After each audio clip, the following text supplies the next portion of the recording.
కాంగ్రెస్ ప్రభుత్వం ఎలా ఉందంటే ఇప్పుడు కేసీఆర్ పరిపాలించినప్పుడు 10 సంవత్సరాలు ఎట్లా ఉందో ఇప్పుడు 5 సంవత్సరాల్లో ఇప్పుడు కనీసం సంవత్సరం 1 ఇయర్ కంప్లీట్ అయింది. సో 1 ఇయర్ అనేది మనం ఏ విధంగా అనేది అంత తొందరగా చెప్పలేము. ఇది యాక్చువల్గా ఇది ఆ ప్రభుత్వం విధానాలు ఏవైతే ఉన్నాయో వాటిని అమలు చేయడానికి కొంత టైం పడుతుంది. ఈ ప్రభుత్వం వాగ్దానాలు ఇచ్చినాయి కొంత టైం పడుతుంది. ఆ ప్రభుత్వం అమలు చేసిన కార్యక్రమాలని వీళ్ళు అమలు చేయాలన్న ఇది లేదు. వీళ్ళ సొంత ఎజెండాతో వీళ్ళు వెళ్ళాలి కాబట్టి వీళ్ళకి కొంత టైం ఇవ్వాలి. మనం ఇస్తే కానీ అప్పుడు మనం చెప్పగలం ఏంటనేది. సో 6 గ్యారెంటీల్లో ఇప్పుడు అమలు చేయడానికి వాళ్ళ దగ్గర నిధులు అనేది కూడా వీళ్ళ దగ్గర నిధులు ఇప్పుడు గత ప్రభుత్వం ఉన్నదా ఖర్చు చేసిన ఇది కానీ వాళ్ళ దగ్గర ఈ బ్యాలెన్స్ నిధులు కానీ ఉన్నాయా అనేది కూడా వీళ్ళ ప్రభుత్వంలో ఆలోచించుకోవాలి. ఇది యాక్చువల్గా ఏంటంటే వాళ్ళ అంతకుముందు ప్రభుత్వ పథకాలన్నీ కూడా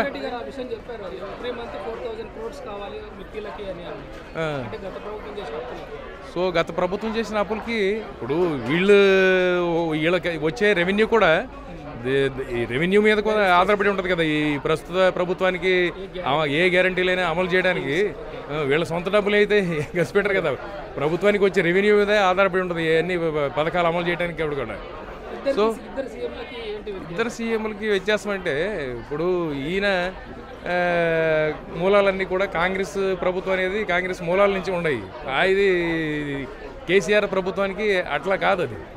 సో కేసీఆర్ ఆయన సొంత ఎజెండాతో ఉన్నాడు. ప్లస్ ఇక్కడ ఏంటంటే వీళ్ళకి ఏదైనా డెసిషన్ తీసుకోవాలన్నా కానీ మళ్ళీ గో టు ఢిల్లీ. సో వాళ్ళకి అది కాదు. వాళ్ళ కేసీఆర్ ఏదైనా సపోజ్ మంచి పథకం ప్రవేశపెట్టినా కానీ ఆయన డెసిషన్ కూడా చాలా మేకింగ్ అనేది చాలా ఈజీగా స్ట్రాంగ్గా ఉంటుంది. ప్లస్ తొందరగా డెసిషన్ తీసుకోవడానికి అవకాశం ఉంది. ఒక్కోసారి ఆ విధంగా కూడా తీసుకుంటాడు. దాంట్లో ఎటువంటి సందేహం లేదు అది. సో కాకపోతే ఏంటంటే ఈ ప్రభుత్వానికి అవకాశం ఇచ్చాం కాబట్టి కొంత టైం మనం చూడాల్సి వస్తుంది. ప్లస్ ఇది రుణమాఫీ ఇట్లాంటి కార్యక్రమం అంటారా. ఇప్పుడు ఈ గత ప్రభుత్వం వ్యవసాయానికి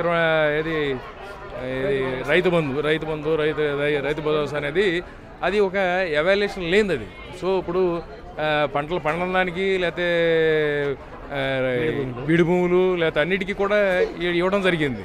అసలు అది పండేది భూమే లేకపోతే అసలు రైతుకి ఎన్ని ఎకరాలు ఉంది, ఎన్ని ఎకరాలకి ఇవ్వాలి అసలు మనం ఏంటనేది లేకుండా ఎంతమందికి పడితే అంతమందికి ఇవ్వడం జరిగింది. అది ఎన్ని ఎకరాలు ఉందో కానీ ఆసామి పెద్ద అయినా కానీ చిన్న అయినా కానీ ఇవ్వడం జరిగింది.